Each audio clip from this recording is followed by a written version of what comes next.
Good evening, everyone. Thank you for joining us again. We want to welcome you to the YF Chinese Christian Church of Ottawa Bible Reading Marathon.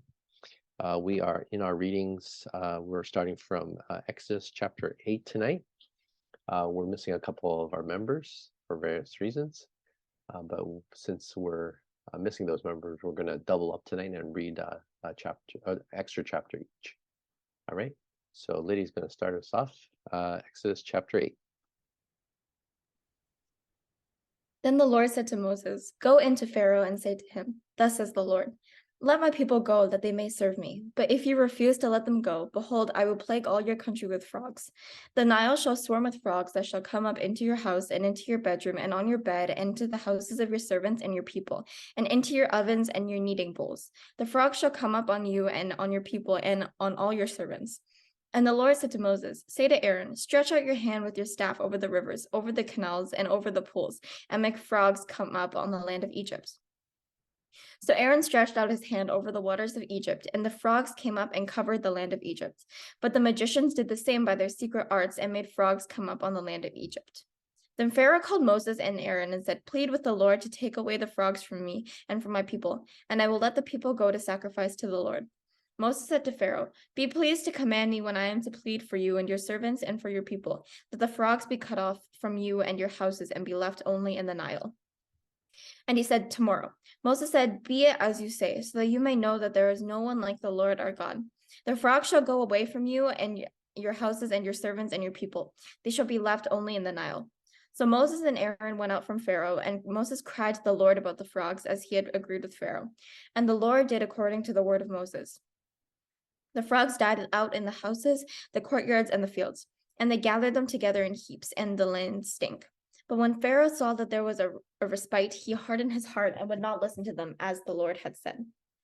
Then the Lord said to Moses, 'Say to Aaron, stretch out your staff and strike the dust of the earth, so that it may become gnats in all the land of Egypt.' And they did so. Aaron stretched out his hand with his staff and struck the dust of the earth, and there were gnats on man and beast. All the dust of the earth became gnats in all the land of Egypt. The magicians tried by their secret arts to produce gnats, but they could not. So there were gnats on man and beast. Then the magician said to Pharaoh, 'This is the finger of God.' But Pharaoh's heart was hardened, and he would not listen to them, as the Lord had said. Then the Lord said to Moses, 'Rise up early in the morning and present yourself to Pharaoh as he goes out to the water, and say to him, "Thus says the Lord, let my people go, that they may serve me. Or else, if you will not let my people go, behold, I will send swarms of flies on you and your servants and your people, and into your houses.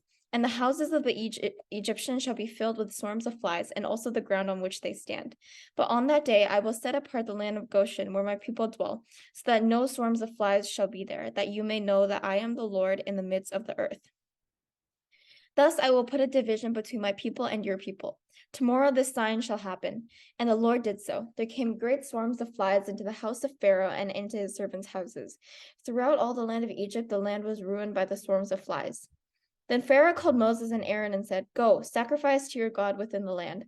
But Moses said, 'It would not be right to do so, for their offerings we shall sacrifice to the Lord our God are an abomination to the Egyptians. If we sacrifice offerings abominable to the Egyptians before their eyes, will they not stone us?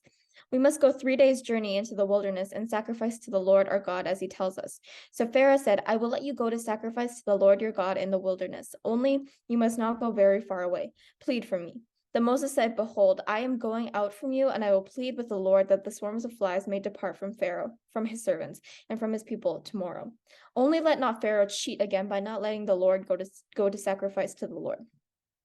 So Moses went out from Pharaoh and prayed to the Lord. And the Lord did as Moses asked, and removed the swarms of flies from Pharaoh, from his servants, from his people. Not one remained. But Pharaoh hardened his heart this time also, and did not let the people go." All right, Ali, go ahead. Chapter 9. Then the Lord said to Moses, "Go to Pharaoh and say to him, 'This is what the Lord, the God of the Hebrews, says. Let my people go so that they may worship me. If you refuse to let them go and continue to hold them back, the hand of the Lord will bring a terrible plague on your livestock in the field, on your horses, donkeys, and camels, and on your cattle, sheep, and goats. But the Lord will make a distinction between the livestock of Israel and that of Egypt, so no animal belonging to the Israelites will die. The Lord set a time and said, tomorrow the Lord will do this in the land. And the next day the Lord did it. All the livestock of the Egyptians died, but not one animal belonging to the Israelites died. Pharaoh investigated and found that not even one of the animals of the Israelites had died. Yet his heart was unyielding, and he would not let the people go. Then the Lord said to Moses and Aaron, take handfuls of soot from a furnace and have Moses toss it into the air in the presence of Pharaoh. It will become fine dust over the whole land of Egypt, and festering boils will break out on people and animals throughout the land. So they took soot from a furnace and stood before Pharaoh. Moses tossed into the air, and festering boils broke out on people and animals, and the magicians could not stand before Moses because of the boils that were on them and on all the Egyptians. But the Lord hardened Pharaoh's heart, and he would not listen to Moses and Aaron, just as the Lord had said to Moses. Then the Lord said to Moses, get up early in the morning, confront Pharaoh, and say to him, this is what the Lord, the God of the Hebrews says, let my people go so that they may worship me, or this time I will send the full force of my plagues against you and your officials and your people, so you may know that there is none like me in all the earth. For by now I could have stretched out my hand and struck you and your people with a plague that would have wiped you off the earth. But I have raised you up for this very purpose, that I may show you my power, and that my name may be proclaimed throughout in all the earth. You still set yourself against my people and will not let them go. Therefore, at this time tomorrow, I will send the worst hailstorm that has ever fallen on Egypt from the day it was founded till now. Give an order now to bring your livestock and everything you have in the field to a place of shelter, because the hail will fall on every person and animal that has not been brought in and is still out in the field, and they will die. The officials of Pharaoh who feared the word of the Lord hurried to bring in their slaves and their livestock inside. But those who ignored the word of the Lord left their slaves and livestock in the field. Then the Lord said to Moses, stretch out your hand toward the sky so that hail will fall all over Egypt, on people and animals, and on everything growing in the fields of Egypt. When Moses stretched out his staff towards the sky, the Lord sent thunder and hail, and lightning flashed down to the ground. So the Lord rained hail on the land of Egypt. Hail fell and lightning flashed back and forth. This is the worst storm in all the land of Egypt since it had become a nation. Throughout Egypt, hail struck everything in the field, both people and animal. It beat down everything growing in the fields and stripped every tree. The only place it did not hail was the land of Goshen, where the Israelites were. Then Pharaoh summoned Moses and Aaron. This time I have sinned, he said to them. The Lord is in the right, and I and my people are in the wrong. Pray to the Lord, for we have enough thunder and hail. I will let you go. You don't have to stay any longer. Moses replied, when I have gone out of the city, I will spread my hands in prayer to the Lord. The thunder will stop and there will be no more hail, so you may know that the earth is the Lord's. But I know that you and your officials still do not fear the Lord God. The flax and barley were destroyed, since the barley was headed and the flax was in bloom. The wheat and spelt, however, were not destroyed because they ripened later.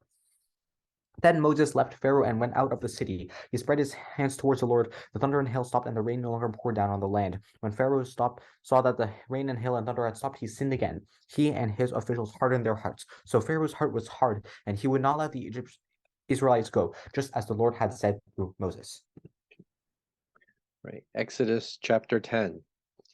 Then the Lord said to Moses, go into Pharaoh, for I have hardened his heart and the heart of his servants, that I may show these signs of mine among them, and that you may tell in the hearing of your son and of your grandson how I have dealt harshly with the Egyptians, and what signs I have done among them, and that you may know that I am the Lord.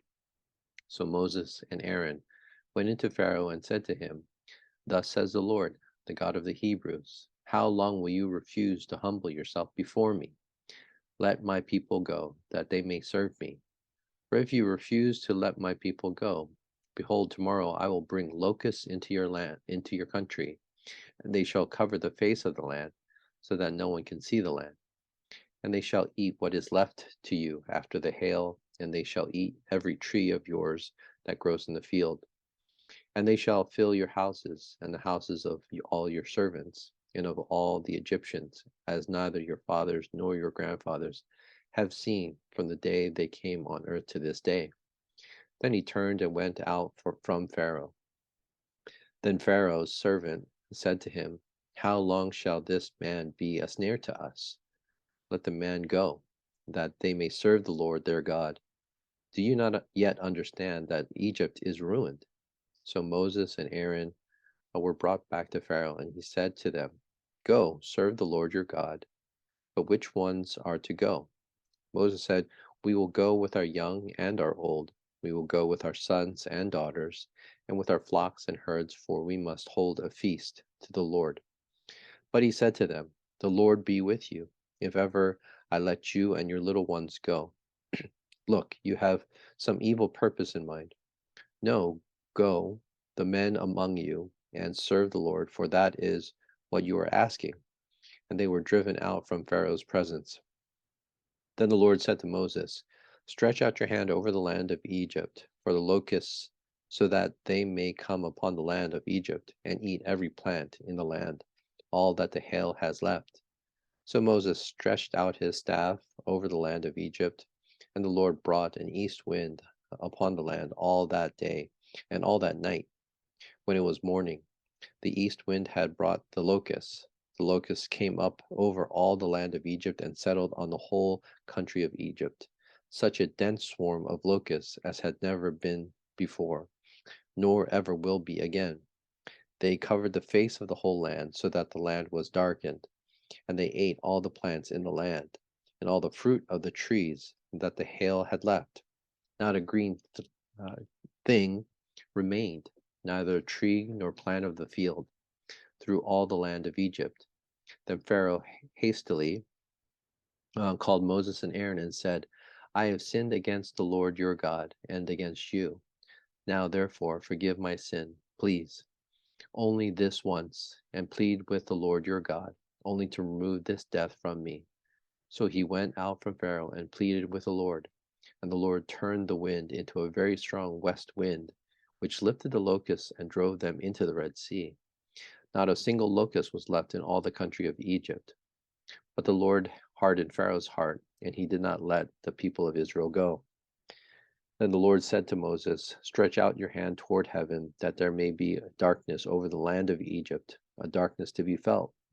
So Moses stretched out his hand toward heaven, and there was pitch darkness in all the land of Egypt 3 days.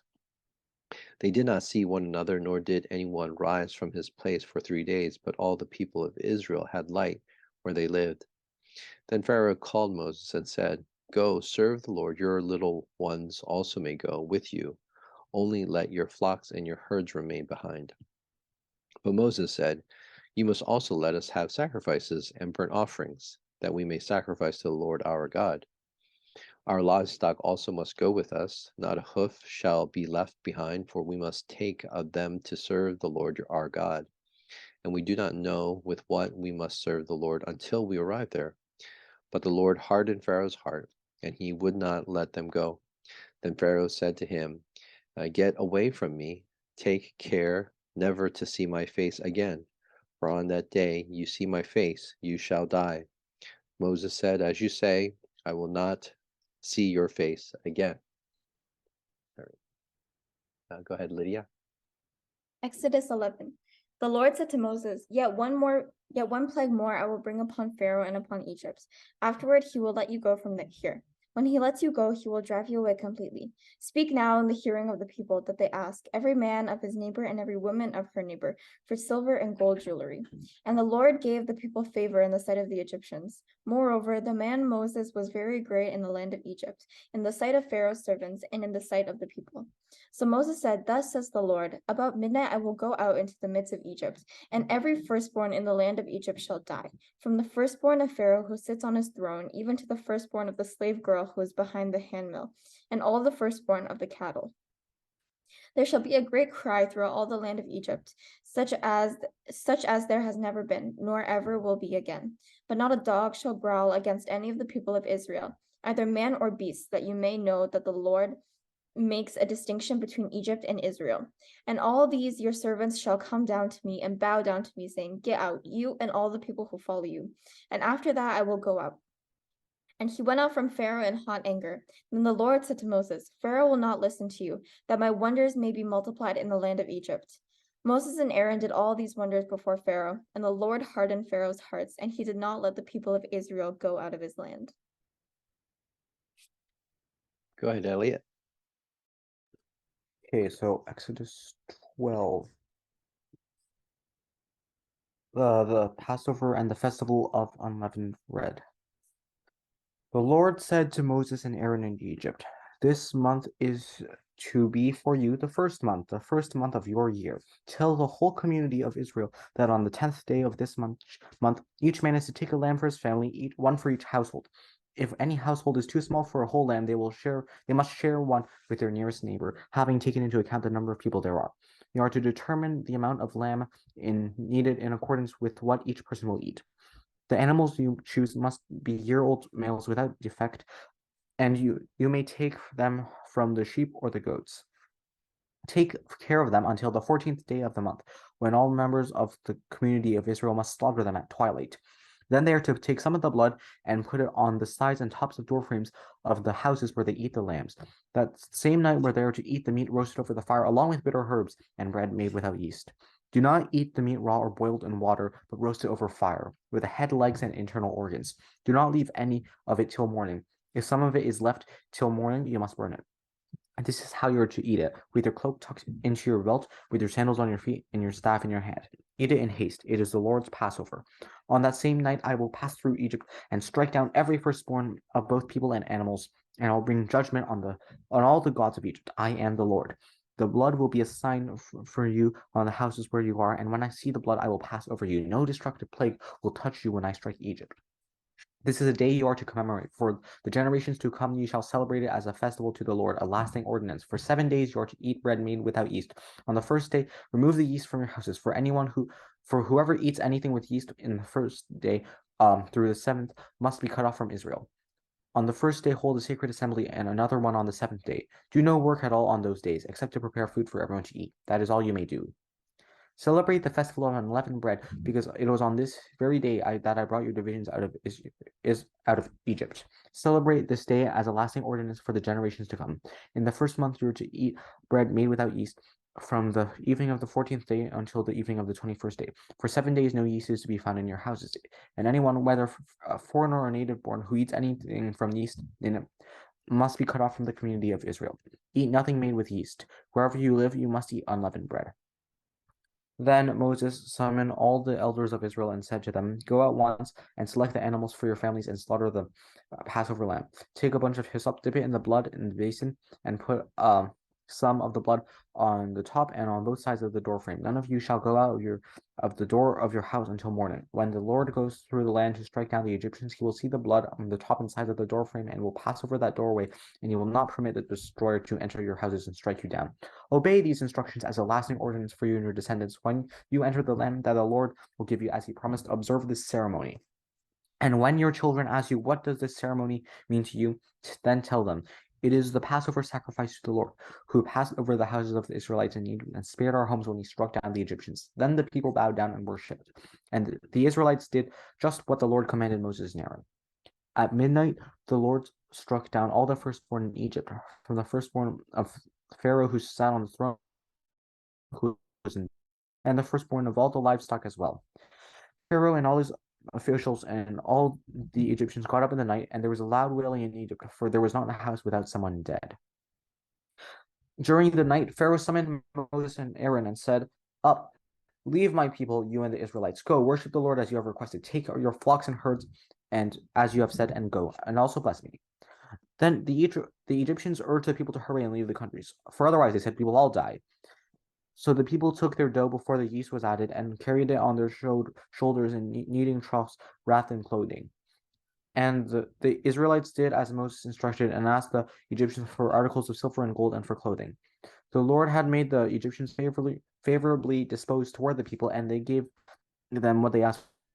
So they plundered the Egyptians.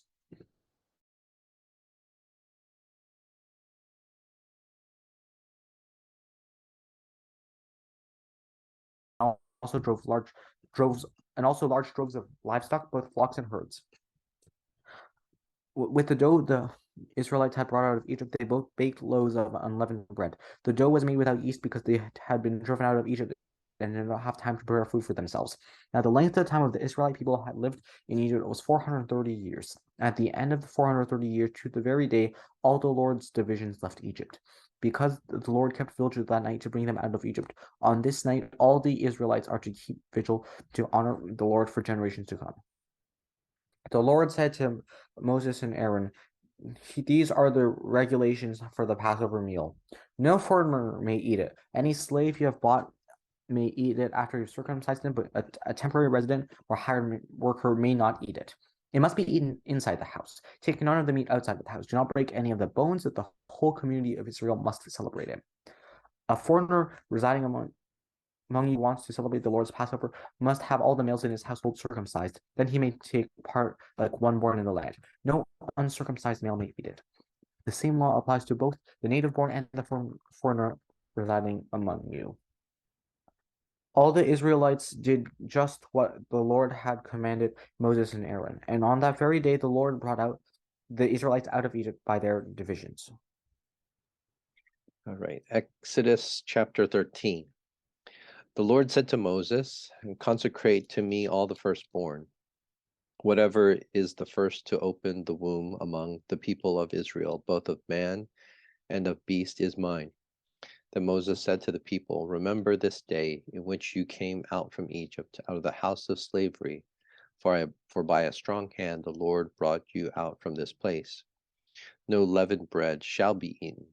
Today, in the month of Ahib, you are going out, and when the Lord brings you into the land of the Canaanites, the Hittites, the Amorites, the Hivites, and the Jebusites, which he swore to your fathers to give you, a land flowing with milk and honey, you shall keep this service in this month.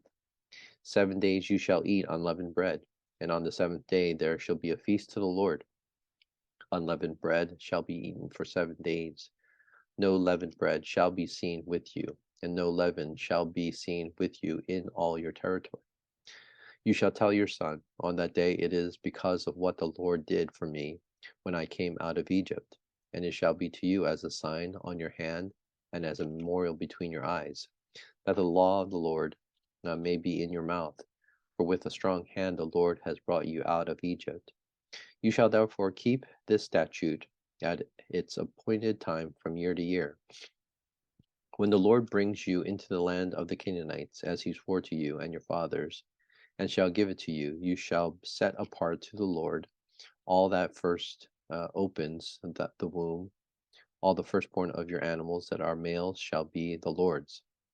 Every firstborn of a donkey you shall redeem with a lamb, or if you will not redeem it, you shall break its neck. Every firstborn of man among your sons you shall redeem. And when in time to come your sons ask you, "What does this mean?" you shall say to him, "By a strong hand the Lord brought us out of Egypt from the house of slavery. For when Pharaoh stubbornly refused to let us go, the Lord killed all the firstborn in the land of Egypt, both the firstborn of man and the firstborn of animals. Therefore I sacrificed to the Lord all the males and that first opened the womb, but all the firstborn of my sons I redeem. It shall be as a mark on your hand, on frontlets, between your eyes, for by a strong hand the Lord brought us out of Egypt." When Pharaoh let the people go, God did not lead them by the way of the land of the Philistines, although that was near. For God said, "Lest the people change their minds when they see war and return to Egypt." But God led the people round the way, out of the wilderness, toward the Red Sea. And the people of Israel went up out of the land of Egypt, equipped for battle. Moses took the bones of Joseph with him, for Joseph had made the sons of Israel solemnly swear, saying, "God will surely visit you, and you shall carry up my bones with you from here." And they moved on from Succoth and encamped at Etham on the edge of the wilderness. And the Lord went before them by day in a pillar of cloud to lead them along the way, and by night in a pillar of fire to give them light, that they might travel by day and by night. The pillar of cloud by day and the pillar of fire by night did not depart from before the people. All right. Thanks again for joining us for our Bible readings. I hope you are encouraged to read along with us. But we hope to see you next week for our next reading. God bless you and have a good week.